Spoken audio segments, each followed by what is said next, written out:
The diagnosis had come on a Wednesday. The divorce papers came on a Friday, 11 days later, slipped through the front door in a plain envelope while Carolyn was still in her robe, still learning how to say the word out loud without her voice catching on it. Breast cancer. Stage 2. Treatable, the doctor had said carefully, with the particular gentleness doctors use when they want to be honest without being frightening.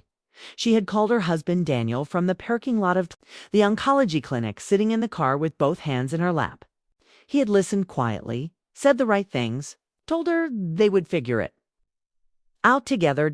11 days. She sat at the kitchen table now with the envelope open in front of her and read the papers the way she had been reading everything lately, slowly, making sure she understood each word before moving to the next. Daniel had already moved his things out of the bedroom. She had noticed, but said nothing. The way she had been saying nothing about a great many things for the past 2 years. The papers cited irreconcilable differences. She set them down and looked out the window at the backyard. The garden she had planted last spring was still there. Lavender along the fence, tomatoes climbing the far trellis. She had done all of it herself. Daniel had never been much for gardens. She made herself a cup of tea and sat back down. There was a great deal to think about, and she preferred to think clearly. Most people who knew Carolyn knew her as a landscape architect with a small practice on the north side of the city and a reputation for taking on projects other firms considered too complicated. Very few people knew the rest. Her grandfather had built a logistics company in the 1960s from a single warehouse and a second-hand truck. By the time he passed, it had grown into something that crossed 3 continents and employed thousands of people. He had divided the inheritance carefully among his children, but to Carolyn, his eldest grandchild, the one who had sat with him in his office every summer asking questions nobody else thought to ask, he had left something different, not money directly, a trust structured across several holding entities, designed to mature when Carolyn turned 30-2. She had turned 31 in February. The trust's current valuation, according to the most recent report from the firm that managed it, sat just above $7.5 billion. She had told Daniel about her grandfather. She had not told him about the trust, not because she had planned to keep it hidden indefinitely, but because she had wanted to understand him first.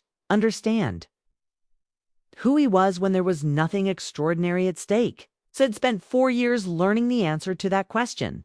The envelope on the kitchen table had finished the lesson. She picked up her phone and called her attorney, a woman named Patricia who had known her grandfather and had managed the trust since its inception. "I think it's time," Carolyn said simply. Patricia didn't need to ask what she meant. Chemotherapy began on a Monday morning in April. Carolyn drove herself to the first appointment. Her mother had offered to come. Her sister had offered twice.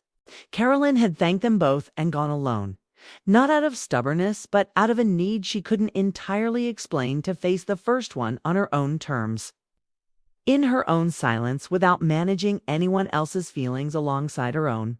The clinic was calm and unhurried. The nurses learned her name quickly and used it naturally, the way good people do.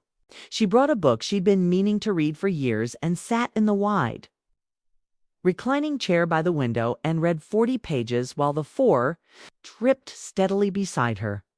Afterward, she sat in her car in the parking lot for a while. She thought about Daniel. Not with anger. She had moved past that more quickly than she expected. What she felt was something closer to clarity. The way a room looks after you've opened all the windows and let the old air out. He had married her believing she was self-sufficient, but ordinary. When ordinary became complicated, he had found the nearest exit. She did not hate him for it, but she understood him now completely, which was its own kind of finality. Her phone buzzed. Message from Patricia. The trust restructuring was complete. Everything now sat directly in Caroline's name. Clean and unambiguous. She read the message twice. Then she started the car and drove to her next appointment, the one with her oncologist, steady and on time. By November, the scans were clear. Her oncologist used the word encouraging first.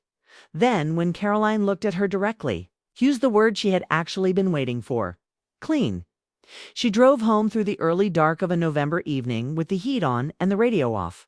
And, for the first time in months, she felt something that wasn't. Wait. The divorce had been finalized in September. Daniel had accepted the settlement without contest, a fair one, calculated without bitterness, and reviewed by Patricia, who had raised one eyebrow at Caroline's generosity and said nothing further.